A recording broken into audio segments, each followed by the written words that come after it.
Hello and welcome to my geography class. So in this class we are going to talk and discuss about the fourth presentation. In the fourth presentation we are going to see about the another physiographic feature of India. So I welcome you all for my geography class. So in this class we are going to talk about the another physiographic feature of India. So let's move further. So we are going to see about here the topic number 4 in the physical features of India. The physical features of the chapter was here. In that physical feature we talked and learned about the first feature, the Himalaya. The second one we talked about the northern plate, and this is the third feature we are talking about, the peninsular plateau. So how the formation was there of peninsular plateau, we will see. We are going to see about the features of this peninsular plateau. So let's move to see about what is the importance of the peninsular plateau. How it is going to be called as a peninsular plateau. Next, the first point is here. The peninsular plateau is a tableland composed of old, crystalline, igneous and metamorphic rock. So the formation of this plateau is having the composition of igneous rocks and metamorphic rocks. And igneous, metamorphic, and it's a tableland. As we all know about that, what is plateau? It's a tableland, high tableland. So the plateau is here. It is formed due to the breaking down of the drifting of the Gondwana land, that was the old landmass, and making of it a part of the oldest landmass. So the plateau has broad and shallow valleys and rounded hills. This plateau consists of two broad divisions, namely Central Highland and Deccan Plateau. So here in this topic we will talk about the peninsular plateau, and we will see about how the formation of this plateau was there. So formation, how it formed due to the drifting of the Gondwana land, the peninsular plateau is formed. So this peninsular plateau is divided into the two division, and the division names are Deccan Plateau and Central Highlands. So which area where we are talking about Central Highlands and which area is here of Deccan Plateau, we are going to see in the next slides. So let's see.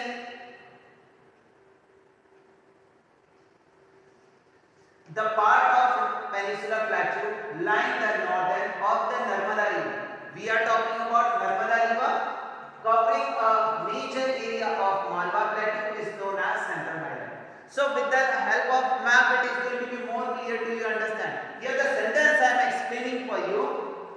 The north of Narmada River and covering the major area of Malwa Plateau. So from the north of the Narmada River up to the Malwa Plateau, that whole region is going to be called as Central Highlands. Then the Vindhyas range is bounded by the Satpura range on the south and the Aravalli on the northwest. The further westward extension gradually merged with the sandy and the rocky desert of Rajasthan. So this is the locational of the plateau. Next, the flow of the river draining to this region are mainly the Chambal. Which rivers are there? So in that Central Highlands we are having the Chambal River, the Sindh, the Betwa and the King are southwards to the northwest and indicating the slope. So indicating the slope, so that's why it is high and moving to the down, so the rivers are moving to the northeastward. So the Central Highlands are wider the west but narrow in the east. So the Central Highlands are wider in the west and narrow in the east. So the Central Highland at the west they are broader and at the east they are narrow. Next, the eastward extension of this plateau are locally known as Bundelkhand and Baghel. So here we are seeing about the easternward. So eastward extension of this plateau is locally called as Bundelkhand and Baghel. So the Chota Nagpur plateau marks the further eastward extension drained by the Damodar River. which is drained by which river? Damodar river. So Chota Nagpur plateau, where it is? Again it's in the eastward. Central islands we are talking about. In the central island we talked about Bundelkhand, Bagirkhand, Chota Nagpur plateau. And we have seen how there the different ranges are there. Aravalli is there, Satpura is there, Vindhyachal is there. Next, second one, the Deccan Plateau is a triangular landmass that lies to south of the river Narmada. Up to now we are talking about the north to the Narmada river. Now we are talking about the south to Narmada river. Whatever the part of India is there, that is called as the Deccan Plateau. And it is called in a triangular way because the three-sided there is a oceans are there. Arabian Sea, Indian Ocean and Bay of Bengal. So the Satpura range lies its broad base in the north, while the Mahadev and the Kaimur hills and the Michael range form its eastern extension. So again we are here talking about the extension of the Deccan Plateau here. So here the homework for you: locate these hills and ranges in the physical map of India. In my first presentation, I have shown you the physical map of India, and I talked about please read the map, and after whatever the homework I am assigning you, please copy it down. So this question, please take a few seconds so you can do this one. Moving to the next, the Deccan Plateau is higher in the west slope, gently the eastward. So we are going to talk about the Deccan Plateau here.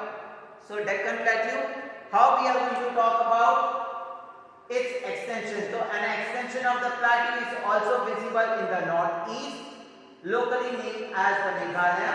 So Karbai, so Anglong Plateau and the north, Charts Hill, and separated by the fault form of the Chota Nagpur Plateau. So this all with the help of map I am going to explain you, because by reading this you will not get that particular location in your mind where in India and we are talking about which point. Then three prominent hills which earlier also we talked about, the Garo Hills, Khasi Hills and the Jaitika Hills. Next, the Western Ghat and the Eastern Ghat marks the western edge of the Deccan Plateau respectively. So as we are talking about Western Ghat and Eastern Ghat, this is the very important topic here.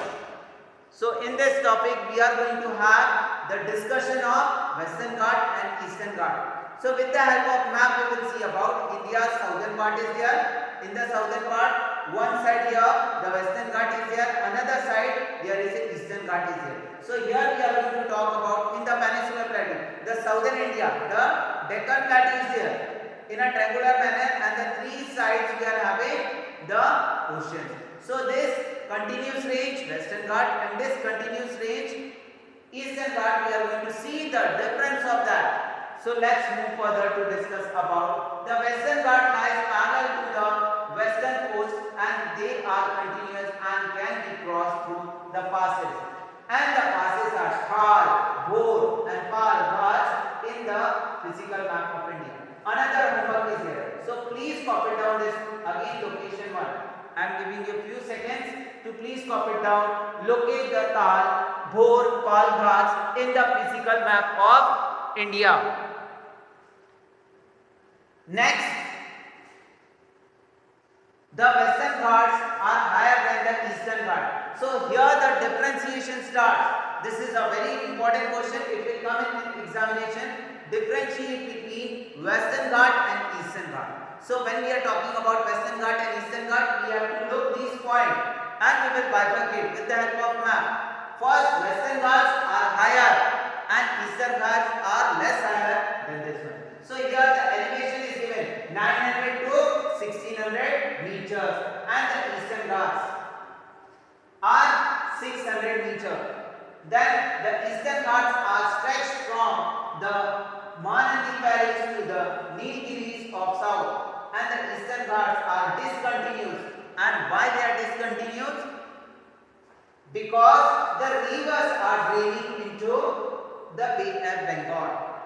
In the Bay of Bengal they are draining the water, that's why they are discontinued. Here we are talking about the Western Ghat and Eastern Ghat. We are seeing first the Western Ghats, they are higher than the Eastern Ghat. So first difference is here. Second difference we are talking about, their elevation is 900 to 1600 and the Eastern Ghat are having the elevation of 600 meters. Again the Eastern Ghats we are talking about, they are discontinued and the Western Ghats are continuous range. And why the Eastern Ghats are discontinued? Because of the river. They are draining from there. So the rivers are breaking, so they are discontinued. Next, the Western Ghat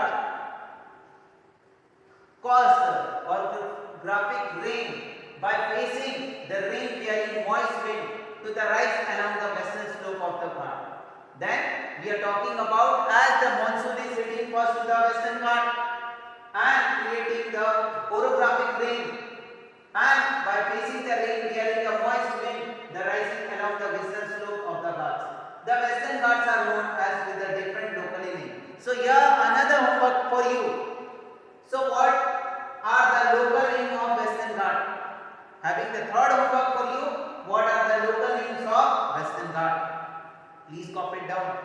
Local names of Western Ghat. The height of this Western Ghat progressively increasing from the north to south. From the north moving up to the south, the height is increases. Next, the highest mountain peak. Please copy down this too.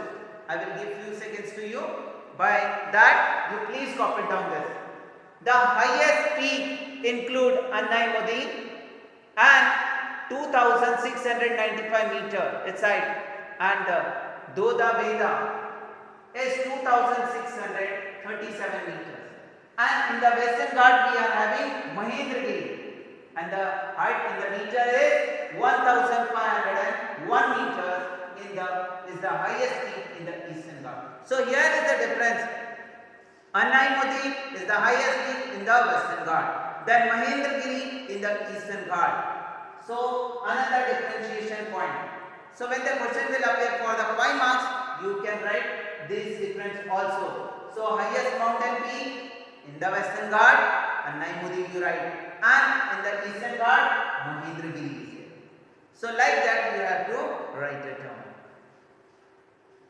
Next, the Srivoj Hills and the Jawadi Hills are located to the southern of the Eastern Ghats. This Eastern Ghat. One of the distinct features of the Peninsular Plateau is the black soil, are known as Deccan Crack. And why the black soil is there? Earlier also I was explaining how there was a volcanic eruption, but the volcano was just from the crack, it's just moved out. That's why the soil is black soil, and that is known as the Deccan Crack. This is a volcanic origin, and as I stated to you, please make a note to this word, volcanic origin. Hence the rocks are igneous.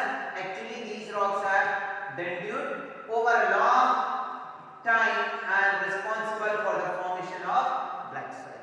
That these igneous rocks, only small sedimentation was there, and they become decomposed, and finally the black soil has formed. Next, the Aravalli Hills lies on the western and the northwest margin of the Peninsular Plateau. Aravalli Hills. These are highly eroded hills, are found as a broken hill. Which hills? We are talking about Aravalli Hills. The Aravalli Hills lies on the western and the northwestern margin of the Peninsular Plateau, but these are eroded and they are found broken hills. So they found broken hills. They extend from Gujarat to Delhi in the southwest northeast direction. We are talking here about the Aravalli. Next, this map is important. So let's have a few seconds to see this, and I am going to explain whatever we talk up to here. With the help of the map, I am going to explain you. So you will come to know about the Deccan Plateau and the Central Island, the main one. Please have a few seconds.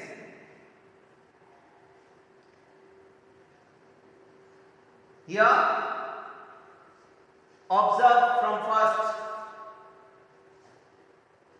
this map, figure number 2.2, relief features of India. In that, today we are talking about the peninsular plateau.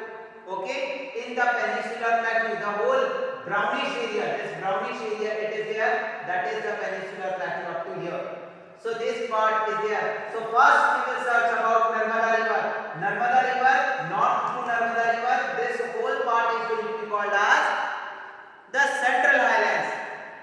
Central Highlands here, and Narmada River south to this part we are talking about Deccan Plateau. This Deccan Plateau. Just now we were talking about so Aravalli Hills are here. So this one here, the Malwa Plateau is there, right? Vindhyachal range is there, Satpura range is there. Then again we are moving up to here, Chota Nagpur Plateau. So here we are talking up to here. This. So this Central Island is over. How the Peninsular Plateau is divided into two. So Peninsular Plateau here, Central Island, Narmada River above it. So Central Highlands, Narmada River, south to it, we are talking about the Peninsular Plateau of the Deccan Plateau. So Deccan Plateau is here and this is Central Plateau. So this Deccan Plateau is a triangular here because this side is Arabian Sea, here is Indian Ocean and here is Bay of Bengal. So in this Deccan Plateau, we are having the black soil. How the black soil is there?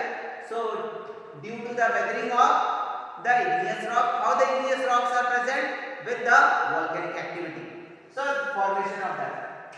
Next, coming to the very important topic, that difference between the Western Ghat and difference between the Eastern Ghat. As you are seeing, this brownish line is continuing. Here though this Western Ghat are continuous, and here the Eastern Ghats are broken here. They are not in a continuous manner, so they are discontinued. Then the highest mountain peak here, Annaimudi, is here in the Western Ghat. So in Eastern Ghat we are having here, so Mahendragiri, we are having the highest mountain peak. Like that, location we will talk about the Arabian Sea. Here is there. Here the coastal plain is there, western coastal plain. Here the eastern coastal plain is there. So the coastal plain topic we will discuss in the next presentation. So the coastal plain is here and the Western Ghat is there. Then eastern coastal plain is there. Then the eastern Ghats are there. So Ghats is there. The differentiation already I told you. So if any doubt is there, for that purpose I will repeat. Narmada River, above that we are having the Malwa Plateau, Chota Nagpur Plateau. It's clear to you? So Malwa Plateau, Chota Nagpur Plateau up to the eastern side, northeast side. Next, moving towards the Narmada is south side. Is south side we are talking about the Deccan Plateau, formation of the Deccan Plateau, and already we are talking about how the Deccan Plateau is formed. So this map is very, very important. So the Deccan Plateau. After that, we already talked about the differentiation between the Western Ghat and Eastern Ghat. Western Ghat and Eastern Ghat. I will repeat once again for 1 minute. Western Ghat and Eastern Ghat. Western Ghat are continuous range. Eastern Ghats, they are discontinued. The highest mountain peak in the Western Ghat, Annaimudi is there. In the Eastern Ghat, we are having Mahendragiri. So here we have seen the map, and with the help of map we have located here the third physiographic feature of India, the Peninsular Plateau. Then the Peninsular Plateau, as we talked about the Peninsular Plateau, in short note already we have discussed about this all. Then this also. Then these are the notes. Please have a few seconds to just read it out. amounting to the breaking down of the drafting of the Gondwana land. Already I had explained to you. It composed of the old crystalline and the igneous metamorphic rock. That means we already talked about how the formation of the peninsular plateau was there. Then already we talked about how the peninsular plateau is divided into two.